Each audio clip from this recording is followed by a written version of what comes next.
Nous allons voir maintenant un nouveau chapitre sur les comptes de bilan, donc sur la formation les bases de la comptabilité mise en pratique sur EBP Compta Association Pro, donc sur la classe 2, donc qui concerne ce qu'on appelle les immobilisations. Alors vous allez avoir différents types d'immobilisation. Donc dans un premier temps, les frais d'établissement, c'est-à-dire que vous créez une association, vous allez avoir des frais d'établissement, eh bien, ça sera donc, vous voyez, dans un compte 201. Si vous prenez un local et que vous signez un bail, eh bien, vous voyez, le droit au bail, ça sera donc dans le compte 206. Ensuite, après, alors, vous achetez un terrain, par exemple, eh bien, ça sera le compte 211. Donc, tout ce qui est construction, vous voyez, c'est 213. Mais ce que vous êtes sûr de rencontrer dans votre association, ça va être ce qu'on appelle donc les immobilisations corporelles. Alors, les immobilisations corporelles, donc, comme son nom l'indique, c'est des choses que l'on peut toucher. Et notamment, donc là, par contre, dès que cela dépasse 500 euros et que c'est lié donc au fonctionnement de votre association, c'est une immobilisation. Et vous allez rencontrer donc des immobilisations avec le compte 218. Donc, notamment, par exemple, tout ce qui est matériel de bureau informatique. Un ordinateur, par exemple, que vous achetez 600 euros, ça sera une immobilisation et il faudra donc le mettre dans le compte 2183. Matériel donc de bureau ou mobilier de bureau, c'est-à-dire que si vous achetez une table avec 4 chaises, une armoire, si le tout par exemple fait 700 euros, eh bien il faudra le mettre en immobilisation, vous voyez, comme dans mobilier.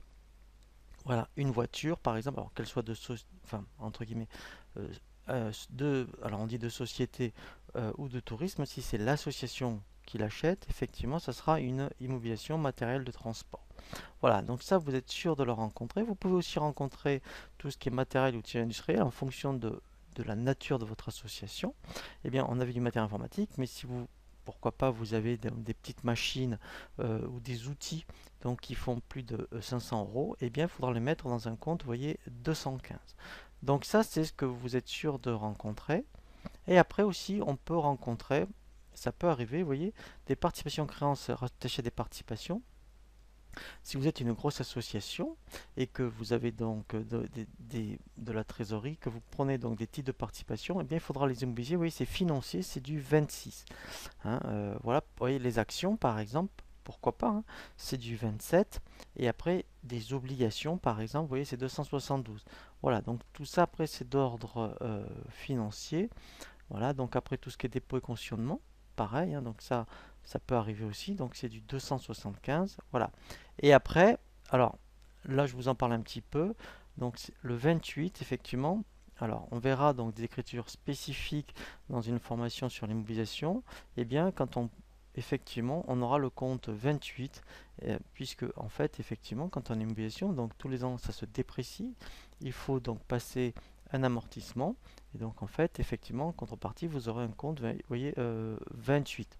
Voilà, donc là, en fait, hein, on a vraiment bien fait le tour par rapport au compte de la classe 2, notamment au niveau des immobilisations. Et maintenant, on va voir, alors, en fonction bien sûr donc, de l'activité de votre association, si vous avez un peu de stock, hein, vous êtes une société de négoce, alors ça peut être soit des stocks de produits finis ou de marchandises, et bien effectivement, maintenant, on va aborder les comptes de la classe 3.